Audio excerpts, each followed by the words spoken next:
Weather has left many Indiana families without a home this afternoon. Lightning is the suspected cause of dozens of fires all over central Indiana. Eyewitness News reporter Matt McCutcheon joins us live from Avon. He's at the scene of one house fire where a teen girl was rescued from inside. Matt?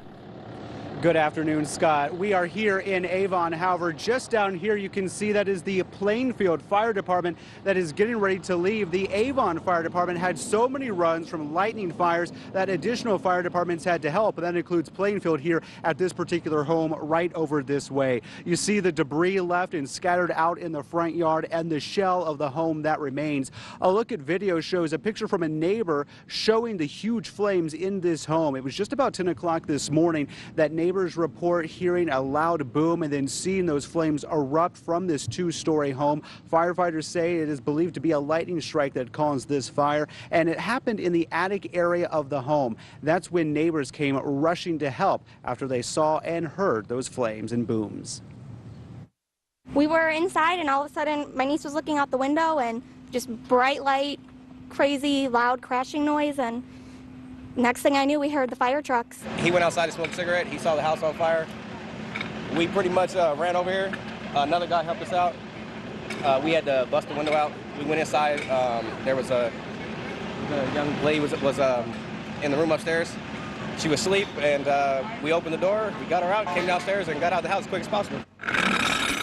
That group of Good Samaritans described the adrenaline rush of running through that burning home to get that girl out in time before the entire home took off in fire. The good news is no one hurt. That girl is okay. She was seen with her dog here moments after that fire. The mother here came here a short time later. She says that the family does have insurance. There are two neighboring homes on either side that did suffer some damage, melted siding as a result of this fire. That again remains under investigation, but preliminary looks like lightning is believed to be the cause. Ahead here later on Eyewitness News beginning at 5, what homeowners can do to stay safe, because one thing you'll notice in homes here in this neighborhood, there are no lightning rods. We'll talk more about that and fire prevention coming up tonight on Eyewitness News. Now reporting live in Avon, Matt McCutcheon, Channel 13 Eyewitness News.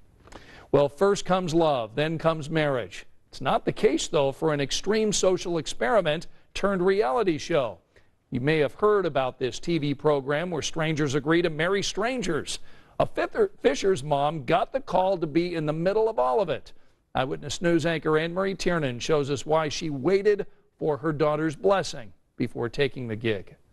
Then it closes after. And so we can put a big G, and then when it opens, it'll split and then come back. I own Circle City Planners. Tanya Shadowin is on a site visit at the Conrad. I'm a wedding planner here in Indianapolis, and I've been doing this for 13 years. But what if we did a bar around this column? And she's planning for an October wedding, an easy deadline compared to what Shadowin just pulled off in New York City for the new reality show, Married at First Sight.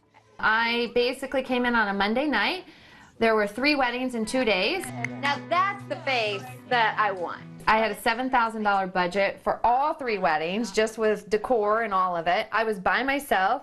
They told me that I had like a venue and, you know, several things lined up. I had absolutely nothing. Add to that extra jittery brides who had agreed to go with a panel of 4 experts' recommendation for their groom and marry him the moment they met. It's an extreme social experiment, and even Tanya doesn't know yet if a true match was made. Yes. I really think that Jamie and Doug are going to stay together. And even though she was like mortified, when I saw her, because I'm the first one that sees them when they come out, she looked at me like, oh my gosh, like help me. It was stressful, the very kind of environment where Kate says her mom thrives. She's never really taken aback by emergencies. She's always like, what can we do to go forward? And that's a good trait to have. Every single day we come down at 9:20. They have everything scheduled until August 1st. Considering Kate's health. I was diagnosed February 1st with Hodgkin's lymphoma, stage 3. So it was stage 3 is when it's lower than your rib cage, so it was in my spleen and right above my chest, behind my breastbone. Kate had chemotherapy for months and now 28 radiation appointments at the IU Simon Cancer Center. I just keep thinking 7 days, 7 days, you know, 6 days, 5 days, so we're having a big countdown. See you soon. I have to tell you that You know, we all go through ups and downs in our lives, but for your daughter to be diagnosed with cancer is probably the hardest thing I've ever done, because it's my baby. Kate is 15. She was diagnosed during her freshman year at Fishers High School, where she made the JV cheerleading squad. And despite her reduced schedule, she kept up with her classwork, is now regaining her strength, and will rejoin her class as sophomores this fall.